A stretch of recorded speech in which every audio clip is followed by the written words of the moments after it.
Game number 2 between Nerchio and BelleNOiR, with Nerchio spawning at the 5 o'clock position on Catalina and BelleNOiR spawning at the 9 o'clock position. First game very convincingly won by Nerchio. You know, it's a little bit weird.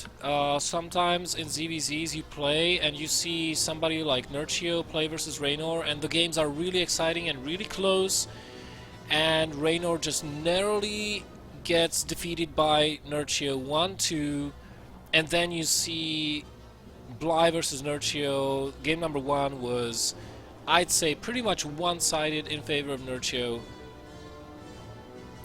But both of these guys are in the finals. Isn't it just magical? I think it's awesome. So BelleNOiR this time around going to get a good scout, scouting his opponent on the first try. Although Nerchio, having not met, if he doesn't meet an Overlord right here, he will know where his opponent is. Actually, I think he already knows where he is. So, no, not really seeing the Overlord. Hatch first from BelleNOiR, same as last time around. Nerchio once again opening with a pool first, just to be safe versus any kind of early shenanigans. He's going to take his hatchery straight after.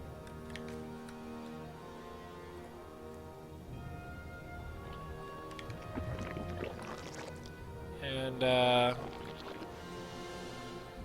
BelleNOiR gonna get his gas and pool, so really wants to get a very quick link speed here, getting that gas before the pool. Nerchio behind in the gas timing quite a bit. Well, maybe not quite a bit, but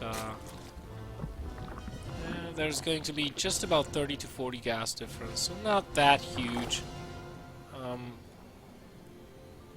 And as we said before, this is a fairly defensible natural in ZVZ. You can do a wall off, you can do a semi wall off if you don't if you opt not spreading your creep all the way to the ramp with the creep tumor right here, then you don't have to wall off here. You can wall off here, but it costs a lot more buildings. And you can just play defensively, you know, tech up very quickly to whatever you like. Be it double upgraded roaches or just a huge roach something, you know, it can be single evo, double evo, it can be banelings, or you can just go quickly up to mutalisks. Third bases are a little bit more problematic, especially in these spawn positions. BelleNOiR is going to have a slightly better position in taking a third base because he's further away from Nerchio's bases, but Nerchio, he'll have to pretty much either take this base, or if he takes this one, he has to be a little bit more aggressive with it and continue to push into BelleNOiR's territory. But he's going to be going, if he does that, he's going to be attacking him from a weird angle. So, I mean, you kind of want to attack frontally from this position so that you can go either to the potential third or the natural and constantly like threaten your opponent. Both players getting baneling nests, so pretty much the standard opening. And oh, thank you very much, Willow Drew, for following the stream. Hopefully you'll like it. So Nerchio once again getting, he's going to be playing defensively. He gets 2 lings, and it's going to be BelleNOiR that is going to link flood his opponent. Nerchio attacking immediately into Hive. BelleNOiR going to play defensively. Looks like his plans are a little bit more on the heavy-handed side of things. Nerchio sees the incoming lings, makes a baneling a little bit too late. BelleNOiR is going to see how late these banelings are, and he may try to bust the ramp a little bit too early. Get some good connections onto those lings. Will he get them? No! Good target firing by Nerchio, killing both of those banelings before they get a chance to do anything. And he'll be taking both of these gases probably and taking up to Spire. BelleNOiR realizing that this is not going to work, queues up his Spire as well and takes his gases. He's going to have to drone a lot though, because he's behind on the drone count by 5. Nerchio already Well, he already has this pretty much saturated, only a couple drones missing. Bly still has some work to do. That's why he cancels one of those gases. He realizes that, hey, I cannot really take that gas this early because then I'll be lacking minerals. And of course Nerchio is sending units all across the map as well, so Bly has to think about his defenses. Actually he's going to be the one pushing in. Nerchio does have these bendings almost finishing. How many drones was that? Only 3, not quite enough to warrant the banelings. Ah, good defense by Nerchio. Look at this, annihilating all the banelings, virtually losing almost 0 drones, considering how much has been invested into that attack. 20 more Spitlings on the way for Bly, and the Spire timing is very similar for both of these guys. That is really important. Nerchio trying to get ahead economically. Bly, on the other hand, he's just going to keep on pressuring Nerchio and trying to force a mistake out of him, or maybe trying to make him waste gas by morphing more bandings that he'd like to. Oh, I really like this move, by the way, going all the way to here, because he expects a third base will be tried to be established. So he goes up there to get an insta cancel on it, whereas Bly's army is all the way across the map, and Bly will have to cancel. Oh, no cancel there. This hurts. You can't imagine how much this hurts. Black Assassin, thank you very much for following the stream. My first language is... If that question was directed at me, brother, look. My first language is Slovak. I am from Slovakia.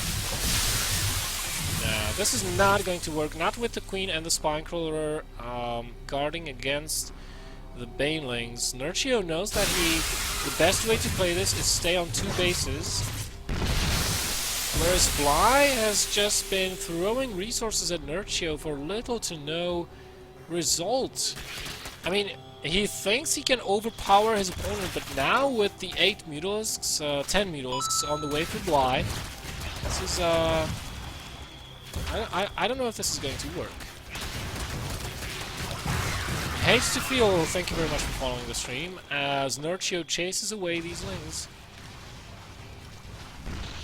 And now he can take the 3rd base without any trouble whatsoever, because he does have those mutas out. So he played this a little bit better than Bly. I know Bly tried to put Nerchio in a disadvantageous position, make him feel uncomfortable, but it really did not work. The spores are not yet done.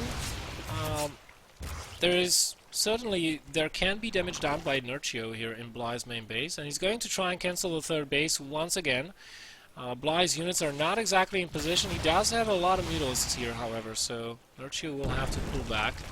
+1 carapace, similarly timed for both of these guys, so this is going to come down to maneuvering, positioning,